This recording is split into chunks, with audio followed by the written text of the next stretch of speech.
আজকে আমরা শিখব কোন সংখ্যার মোট বাচক সংখ্যা নির্ণয়, অর্থাৎ কোন সংখ্যা মোট কতটি সংখ্যা দ্বারা বিভাজ্য তা নির্ণয় করা আজকে আমরা শিখব। এর জন্য আমাদের প্রথমে ওই সংখ্যার মৌলিক উৎপাদক সমূহ বের করতে হবে এবং মৌলিক উৎপাদক সমূহের প্রতিটি সূচকের পাওয়ারের সাথে আলাদা আলাদা এক যোগ করে বৃদ্ধিপ্রাপ্ত সূচকগুলোর গুণফলই হবে ওই সংখ্যাটির মোট বাচক সংখ্যা।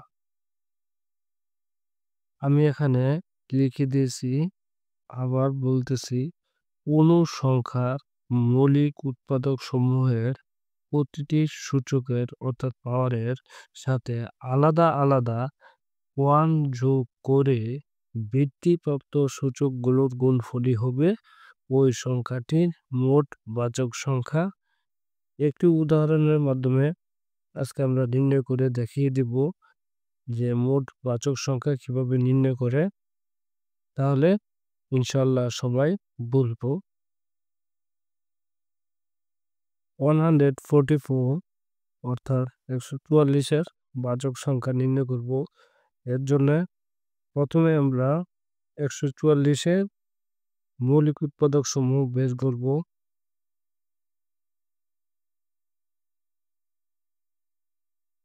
2 দ্বারা ভাগ করলে এখানে হয় 72, 72। আবার যায় 2 দ্বারা, 2 মৌলিক সংখ্যা, 2 দ্বারা ভাগ করলে 36। আবার 2 দ্বারা ভাগ করলে 18, 2 দ্বারা ভাগ করলে 9, 2 দ্বারা ভাগ করলে 2 দ্বারা 2 দ্বারা ভাগ যায় না, এখানে 3 দ্বারা ভাগ যায়, 3 দ্বারা ভাগ করলে হয় 3। সুতরাং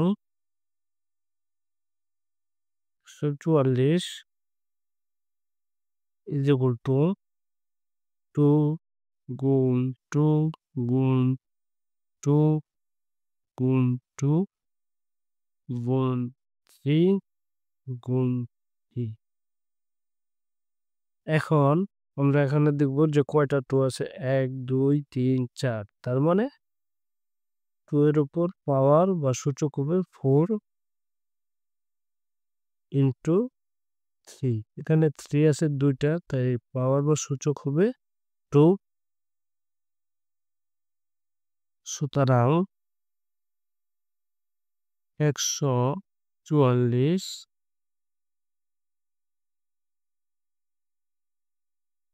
এর বাচক সংখ্যা, মোট বাচক সংখ্যা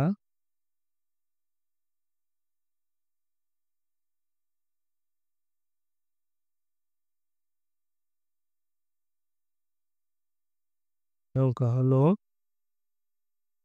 আমরা আগেই বলছি যে পাওয়ারের সাথে এক যোগ করতে হবে, অর্থাৎ 2 এর পাওয়ার হচ্ছে 4 যোগ 1 এবং প্রত্যেকটি আলাদা আলাদা পাওয়ারের সাথে আলাদা আলাদাভাবে 1 যোগ করে তাদের গুণ করতে হবে। তাহলে গুণ, এখানে 3 এর পাওয়ার 2, 2 এর সাথে 1 যোগ করতে হবে,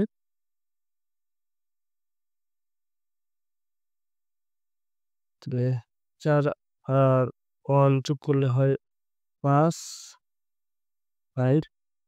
গুণ 2 আর 1 যোগ করলে 3 is equal to 3 into 5 is equal to 15, অর্থাৎ 15। অর্থাৎ 144 এর মোট বাচক সংখ্যা হলো 15টি, অর্থাৎ 144 সংখ্যাটি 15টি সংখ্যা দ্বারা বিভাজ্য। ধন্যবাদ। আসসালামু আলাইকুম।